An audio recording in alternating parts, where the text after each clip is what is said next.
नमस्कार। जय श्री कृष्णा। राधे राधे। श्री कृष्ण कहते हैं वह आदमी वास्तव में बुद्धिमान होता है जो क्रोध में भी गलत बात को मुंह से निकलने नहीं देता। पैसे से कमज़ोर आदमी को सबसे ज़्यादा मार अपने ही घर में सहनी पड़ती है।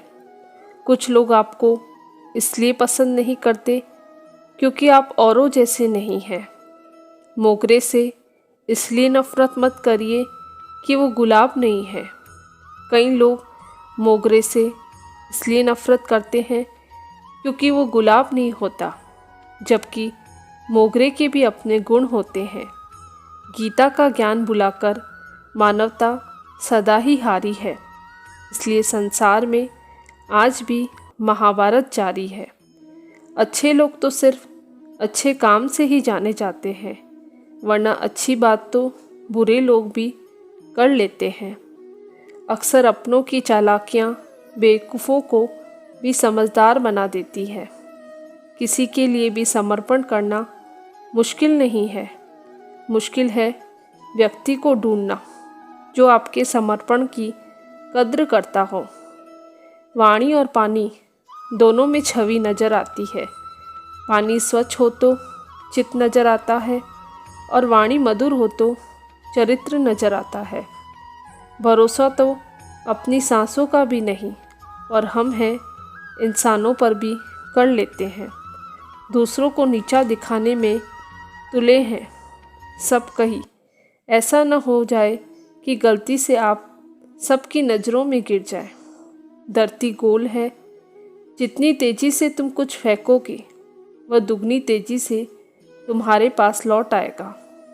आधी ज़िंदगी गुजार दी पढ़ते पढ़ते और सीखा क्या, बस दूसरों को नीचा दिखाना। हंसी आती है ऐसे लोगों पर जो कड़वाहट भरे शब्दों से दूसरों को नीचा दिखाने का प्रयास करते हैं और उनकी भाषा में प्रतिक्रिया दो तो खुद को आपका शुभचिंतक और आपको दुगला कहते हैं। एक अपमान की अपेक्षा एक चोट को बहुत शीघ्र बुला दिया जाता है। महाभारत में राजा द्रौपद और द्रोणाचार्य से जुड़ा एक किस्सा है। द्रौपद ने सबसे पहले द्रोणाचार्य का अपमान कर दिया। इसका बदला लेने के लिए द्रोणाचार्य कौरव और पांडवों को द्रौपद से युद्ध करने के लिए भेजा था। कौरव और पांडवों ने द्रौपद को पराजित कर दिया। इसके बाद द्रोणाचार्य ने द्रौपद का आधा राज्य खुद ले लिया और आधा राज्य उसे लौटा दिया। द्रौपद द्रोणाचार्य से अपमानित होकर बहुत दुखी था। अब वह ऐसा पुत्र चाहता था जो द्रोणाचार्य से उसके अपमान का बदला ले सके। इसके लिए वो ऐसा ब्राह्मण तलाश कर रहा था जो उसके लिए यज्ञ कर सके। यज्ञ के शुभ फल से उसे ऐसा पुत्र प्राप्त हुआ जो द्रोणाचार्य को मार सके। एक दिन द्रौपद को याज और उपयाज नाम के दो ब्राह्मण मिले। द्रौपद ने पहले उपयाज से कहा, मैं ऐसा पुत्र चाहता हूँ जो द्रोणाचार्य का वध कर सके। आप मेरे लिए यज्ञ करें ताकि मुझे पुत्र मिल सके। उपयाज ने इस काम के लिए उसे मना कर दिया क्योंकि वह गलत काम नहीं करता था, लेकिन उसने कहा ये काम उसका भाई याज कर सकता है। द्रौपद ने याज के पास पहुंचा और उसे अपनी इच्छा बताई। याज ने धन के लालच में द्रौपद के लिए यज्ञ करना शुरू कर दिया। यज्ञ के प्रभाव से द्रौपद के यहाँ पुत्र का जन्म हुआ। द्रौपद ने द्रोणाचार्य को नुकसान पहुँचाने की नीयत से यज्ञ करवाया और वह पुत्र संतान भी इस वजह से ही पाना चाहता था। इस वजह से द्रौपद का जीवन हमेशा अशांत रहा। महाभारत युद्ध में द्रोणाचार्य ने द्रौपद का वध किया था। बाद में द्रौपद के पुत्र ने द्रोणाचार्य का वध किया। इसलिए बदले की भावना से जो भी काम किया जाता है उसकी वजह से जीवन हमेशा अशांत रहता है।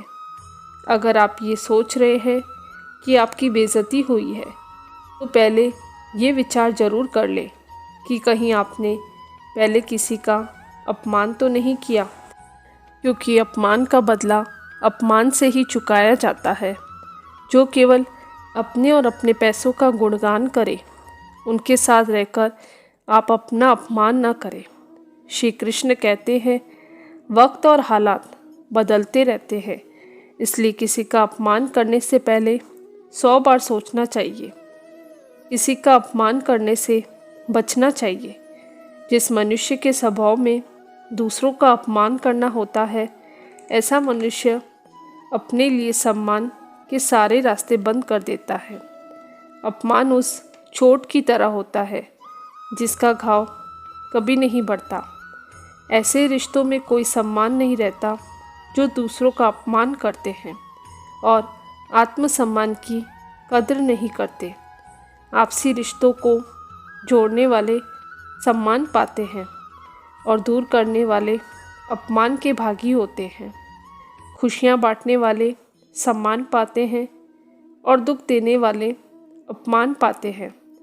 परिवार के सदस्यों का अपमान कभी दूसरों लोगों के सामने नहीं करना चाहिए, क्योंकि घर वाले अपनों का सम्मान नहीं करेंगे तो अन्य लोग भी नहीं करेंगे।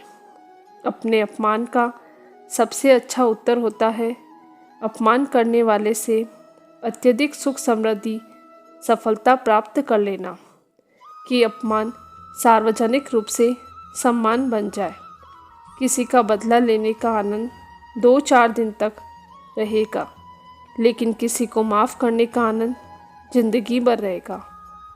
जब इंसान यह सोच ले कि खुद को बदलना इतना कठिन है, फिर वो ये समझ जाता है कि वाकई में दूसरों को बदलना सरल नहीं हो सकता। जब एक इंसान कोई गलती करता है तो वो दाएं बाएं आगे पीछे देखता है, बस ऊपर देखना भूल जाता है। पके हुए फल की 3 पहचान होती है। एक वो नरम हो जाता है, दूसरा वो मीठा होता है और तीसरा उसका रंग बदल जाता है। जिसमें यह लक्षण न हो वो कभी पक नहीं सकता। उसी तरह परिपक्व व्यक्ति की 3 पहचान होती है। उसमें नम्रता होती है, उसकी वाणी में मिठास होती है और उसके चेहरे पर आत्मविश्वास का रंग होता है।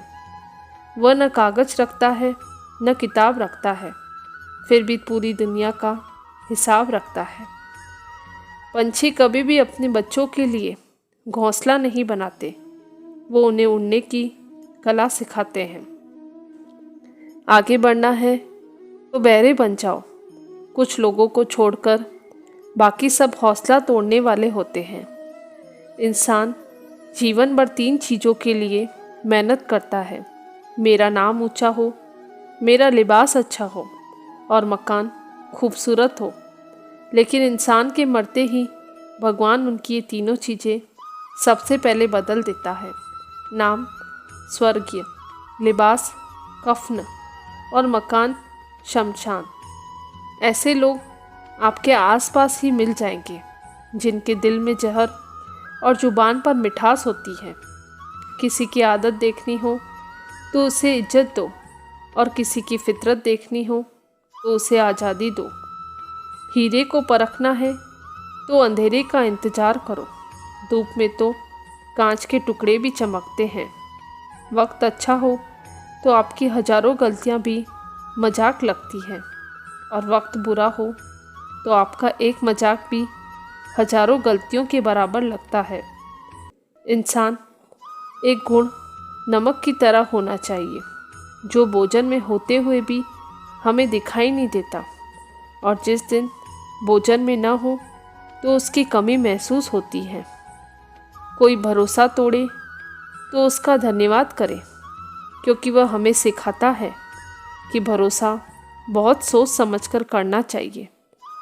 बुरी आदतें अगर वक्त पर ना बदली जाए तो वो आपका वक्त बदल देती है।